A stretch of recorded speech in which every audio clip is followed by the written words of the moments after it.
Yeah. All I need is one mic. Yeah. All I need is one mic. Hey everybody, welcome back to One Mic, where I watch shit so you don't have to. And today I'm here to talk about episodes 1 and 2 of the Disney Plus series Hawkeye.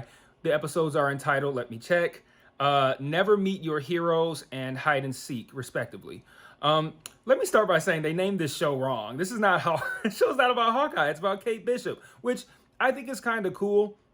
Well, for starters, I'm unsure as of this moment if I'm going to cover each of these episodes individually. It's only a 6-episode season, but it feels like this doesn't really warrant like a deep dive or too much analysis. It kind of feels like a very simple, straightforward plot. That's going to be fun and have some cool action, kind of like most of the movies. And it's not going to be too deep. So I don't really know if it's something I'm going to want to cover week to week, but I'm going to judge that after the next episode. So I'm going to watch episode 3. I'll probably do a video for episode 3, and in that video, I'll decide if I'm going to do the remaining 3 or if I'm just going to call it right there. And I was a little concerned about this show because, you know, it felt like Hawkeye's been underserved from his very first introduction. The first introduction is redundant. From his introduction into the MCU. And I was concerned if the show was going to be forced or feel forced, or if they weren't going to put a lot of effort into it, because it felt like they kind of forced the Black Widow movie, like doing that for like one of the original Avengers after the entire Infinity Saga has played out. It felt like they were like, oh, well, we just kind of got to do one, so let's do it. It didn't feel like it's something that they wanted to do. It felt like it was something they had to do. And so then I felt the same way about this. Like, they looked at it like, well, we made a Black Widow movie, so now we kind of got to do something for Hawkeye. He's the only one that doesn't have like a solo kind of thing. And they're like, let's just throw a TV show together. We're not even going to give him a whole movie. And like, it felt so dismissive of those two characters. And I don't know, I was concerned that it was just going to be something half-assed that they just wanted to put out there so that there was some sort of solo thing for each of them. But, you know, watching it now, I kind of feel like, and I feel like this is probably how they're going to handle the TV properties going forward, is that this is less about giving Hawkeye his own show and more about using it as a vehicle to promote the people who are next up. Well, in this case, Haley Steinfeld, who plays Kate Bishop on the show. And I'm looking at like a lot of the stuff that's coming out going forward, you know, like Moon Knight, She-Hulk, Ms. Marvel, like all those sorts of things. I feel like this is how Marvel, and I'm guessing here, but I feel like this is how Marvel Studios is going to kind of like set up their future big stars for future phases by kind of like introducing them on the TV shows, so that way you don't have to spend a lot of time on backstory once you start making the movies. That's just my guess, but that's kind of how this feels. So, let me see here. Where do I want to start? So, I'm going to start with, I did a little research on this show after watching the first 2 episodes, and I found out that the show is primarily based on a comic book run for the Hawkeye comic book that ran about 2012 to 2015. It basically, the premise of that comic book was essentially, was to essentially show Clint what he does when he's not doing Avengers shit. A lot of the stuff that we see during these first 2 episodes kind of ties into that run. Let's see. So, the premise of the show so far is pretty simple. You know, Kate comes from wealth. She has her mother who is played by Vera Farmiga, one of my favorite actresses, owns a security company. So she comes from wealth. She's trained in martial arts. She's a skilled archer, and she seems to kind of like be one of those like young, rich, and reckless kind of people. She ends up at I think it was like a benefit gala or something to that effect, with her mother and her mother's new man, Jack Duquesne, who I'm going to spend some time talking about Jack in a minute. So I'm going to stop. I'm just going to leave it right there. But I'm going to talk about Jack after I kind of like talk about the premise a little bit. She ends up at this benefit gala, and she wanders downstairs into like a wine cellar and sees like a black market auction, and they auction off the Ronin sword and outfit. And initially when they said Ronin, I was thinking of Ronin from Guardians, but then like as the context pick up, as I picked up on the context, I realized they were talking about the Ronin character that Clint became after the blip, where we find him in Endgame, where Natasha finds him in Endgame. I think he was in like Japan or something like that. That sword and that outfit. So Kate sees that. some Russian guys blow a hole in the wall, come in, and they're looking for a watch. They're not looking for the Ronin stuff. They're looking for a watch.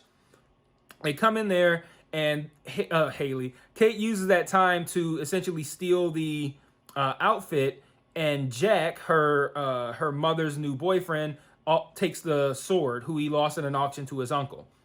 And it kind of just plays out from there. These Russian guys that all wear tracksuits that are called the Tracksuit Mafia in here are based on, I think they're called Tracksuit Draculas or something like that in the comic, but they're pulled straight from that comic run as well. And they believe that the Ronin that they saw in a news story, which was Kate wearing the outfit chasing down a dog, more on the dog later as well, they think that it's the same Ronin that they had issues with, and they don't realize that it's not. They don't know who it is, but they know they're like, okay, this Ronin person we're looking for is back, and now there's like a mistaken identity thing kind of going on. Clint sees the news clip of Kate chasing this dog down or whatever, and he sees the suit. So now Clint is wanting to get the suit back, I should say, and Kate is trying to avoid whatever consequences are going to come with her being seen in the suit from these tracksuit mafia guys.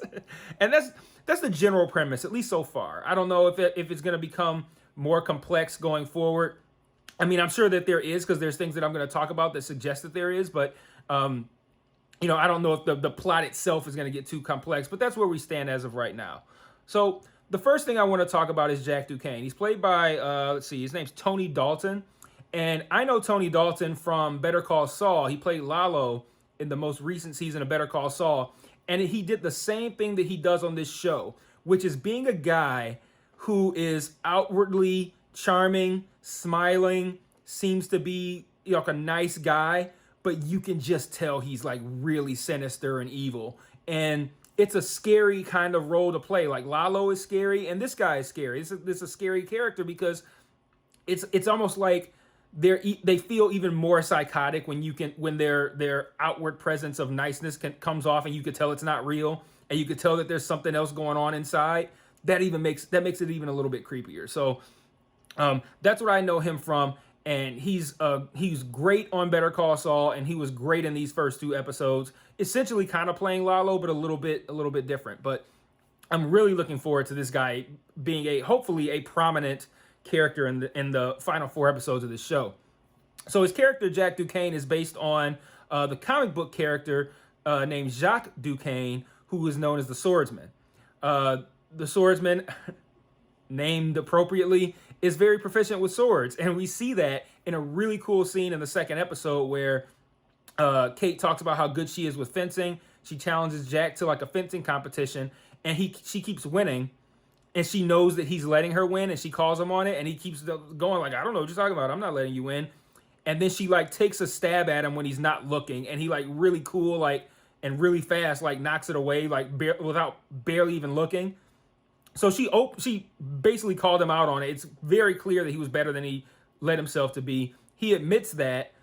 And then her mother, I'm gonna this is something I have for my thoughts later, but since I'm kind of going into this area already, I'm gonna talk about it now. Her mother, again played by Vera Farmiga, takes the stance of a character that I hate when I'm watching a television show or movie, is the character who the actual events of what's going on are very clearly placed right in front of this character's eyes, and they stubbornly and stupidly refuse to see what's right in front of their faces. I hate that purposefully stupid character that has to exist in order to kind of like further the plot along. So it's like plot armor, but for stupid people. and I hate that for Vera Farmiga because I love her so much as an actress. But when a guy is very clearly hiding how good of a swordsman he is, and all of the other things that are questionable about Jack that we learn in these first 2 episodes, for her to like pretend like this is nothing and kind of come down hard on Kate, it's like, oh, so you're gonna be that character? You're gonna be the character who has all of the evidence laid out in front of them, but is so stubborn and stuck on their stupidity that they refuse to see it? Oh, I hate that character. But anyway, really cool Jack Duquesne character. I love this actor. I can't wait to see what he does on this show. He's so fucking good at being menacing while smiling. I don't know what that is, but he's so good at that. He also offers Kate a butterscotch from his uncle's house, who we see in the first episode, his uncle was murdered. Was it the first episode or the beginning of the second? I can't remember. But his uncle is murdered by sword, and she sees the monogrammed butterscotches, which Lalo, which Jack offers to her later. So all signs point to he killed his uncle. They've had beef. He was talking shit about Kate's mom, but I feel like that might be a little bit too obvious. Maybe he's being set up. I don't know. One of the scenes I like, I'm kind of just gonna get into thoughts real quick before I wrap up, because I have a few thoughts and things that I wanted to comment on. The first thing is I want to talk about the opening scene of the very first episode. I thought it was really cool because it flashes back to 2012, and we see Kate as a kid, and she's with her parents in a very nice penthouse, and they're discussing having to sell the penthouse, so presumably they're having money problems, and her father is refusing to accept this fact. And all of a sudden there's like explosions and loud noise, and Kate looks out the window, and we then come to realize that she is at the scene of the attack on New York from the first Avengers film, the one that Loki did with the Chitauri and all that good stuff, and you know the scene. But it's cool because we see a couple of big Clint moments from that sequence, but from Kate's perspective. And I thought that was really cool to see, like Chitauri coming at Kate, and then we see Clint take it out, and we see it from Kate's perspective, and then we see the scene in the Avengers when Clint jumps off the top of a building, and the camera is looking down at Clint, and he's shooting an arrow up into toward the camera. We see that scene, but we see it from Kate's perspective, and I thought that was just really cool. And then it also does the work of telling us that this is why she would idolize Hawkeye, because he essentially saved her from a Chitauri, and she saw him doing all kinds of really cool stuff. So, and that would have been obviously a very traumatic experience for her. So I thought that scene was pretty cool. I like seeing stuff like that. It's me just kind of like falling for some kind of blatant I don't want to call it fan service, but it kind of is. But it was necessary for the story, so it's okay for me to still like it. They had a really interesting and funny moment where Clint is watching a musical about Captain America, and a Broadway musical, and it's a scene that's so bad it's good. Like, they meant for it to be like bad and corny, and for you to be like very cringe, but that made it good, the fact that it was being done on purpose. And they're singing like a song that's based on the I Can Do This All Day line from the first movie. It's so bad, but I loved it because it was so bad it was good. I thought that was a really creative idea. Like, whoever came up with that, my hat's off to you, because I don't know how anyone could put themselves in a world in which these superheroes exist and think like, on top of doing that, think something like, yeah, what if somebody made a musical about what happened? I thought that was incredible. The dog. So she rescues a one-eyed dog and feeds it pizza. And this dog that she rescues is Lucky the Pizza Dog. It's from the comics. It's from that Hawkeye run. So that's a canonical character. I'm sure we're going to see Lucky more often, but that was something that was pulled in strictly for fan service as well. There's an interesting scene in episode 2. It's a LARPing scene. LARPing is live action role playing, and Clint's going to get the suit, and he's following. He tracks it down because he pretends to be a fireman. He's trying to get it from after a fire in Kate's apartment, and he can't find it. And he sees like a New York LARPers sticker on the fire truck. He looks them up on Instagram and finds a guy wearing his suit.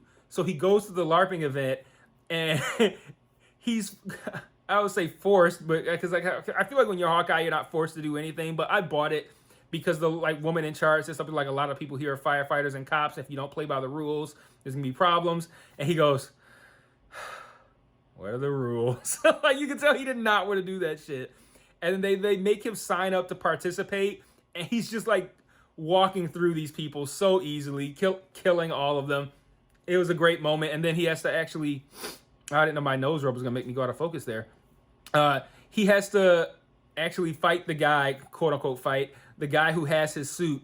And the guy says, like, if you let me beat you, I'll just give you the suit. And I thought that was, it was kind of like a cute scene. I wouldn't say it was anything, it wasn't as funny to me in a good way as the musical, but it was kind of cool to see him having to begrudgingly participate in social activities that resonates with an introvert such as myself. Oh, I already talked about Vera Farmiga playing that stubbornly stupid character. And the last thing I want to talk about was the ending. So at the ending of the second episode, I should say. So Clint allows himself to be captured. Does a Black Widow plan. Allows himself to be captured in hopes of getting information about why these tracksuit mafia guys are hunting Ronan. And Kate tracks his phone and she drops in on him. And now then they both end up captured. And he's trying to figure out who their boss is. And the whole time I'm thinking, like, we know from the the post credit scene, I believe, in Black Widow, that oh man, I forget the name right now. I'm drawing a blank on Julia Louis-Dreyfus's character. Oh my god, it's right on the tip of my tongue. It's gonna bother me. One of you guys is gonna put in the comments. I'm gonna lose my shit. But she told Yelena that Clint was responsible for Natasha's death, which we know is in a very, very, very, very literal sense true, but not true. So I expected the boss to be Yelena. Like, we've had all these Russian tracksuit guys this whole time. I figured the boss is gonna be Yelena, but no, it's actually Echo, who we figure this out because she's the character's clearly deaf. We see her touching like a speaker. One of the guys comes in and he talks. She can't hear him. He signs what he's saying while he's talking, which is saying that he's captured both of them. And she quiets him and then turns around. But we also know that there is a planned Echo TV series that we found out about at the last that Disney Plus event that was, I think, maybe like 2 Fridays ago or something like that. We found out there's going to be an Echo TV series. So this is cool because the actress, I had to look her up because I'm like, she looks kind of familiar, but I feel like I don't know her, and I didn't know her. I looked up this actress, and the actress is actually deaf, which is good. Actually Native American, which is good. And additionally, I don't think this is relevant to the role, but it's still an interesting little tidbit. She's actually an amputee and is missing, I think her right leg or something like that. She has a prosthetic right leg, I believe. It could be left. It doesn't matter. He has one of her legs is not real. That's all that matters. But she actually, Marvel put out a casting call for deaf Native Americans, really going for authenticity here, which I respect, by the way. Because I'm glad that Marvel sees a lot of the backlash that comes at other studios because of all the whitewashing they do. I like that Marvel just does the simple answer, which everyone should be doing, is just finding someone that fits that role. Like, you don't have to go like, oh, we want to have somebody play this character. What white person can we find? Why would you not just find the whoever it is that you need for the role? So they put out a casting call for a deaf Native American woman, and her friends encouraged her to try out for the role, and she got the role and got her own TV show. This is her first acting gig, and she's in the MCU on a Hawkeye TV show and is getting her own show. And this is her first acting gig. That is so cool to me. I love stories like that. So I thought these episodes were really fun, pretty simple, pretty straightforward, lots of fan service kind of stuff. But I'm in on the show just off the strength of Tony Dalton alone. Like, I love him so much as Lalo. I loved him in these first 2 episodes of Hawkeye. Just on him alone, I'm sold. But Haley Steinfeld this is a perfect role for her. She gets to kind of like goof off, be kind of funny, do cool stuff. Her and Jeremy Renner have great chemistry. So I like what I'm seeing there as well. So like, they got a whole lot of cool stuff going on. We know that we're still going to see Yelena at some point. So I'm curious to what point that's going to be. But like I said, I'm enjoying the show. I'm going to watch it regardless. But I don't know. I just want to make sure it's something that actually requires a little bit of effort from my part, and it's not something where I'm going to come on here and go, that was funny or that was good. I want to be able to talk about it a little bit, like I was able to talk about Jacques Duquesne and able to talk about Lucky the pizza dog and all that kind of stuff. I'm not going to get to do that in the future. So how much meat is there going to be on the bones of these future episodes? So I'll watch episode 3 when it drops next Friday. I'll do a video for that, and in that video I'll let you guys know if I'm going to call it there or if I'm going to keep doing review the final 3 episodes. So till next Friday, I'll see you. Peace.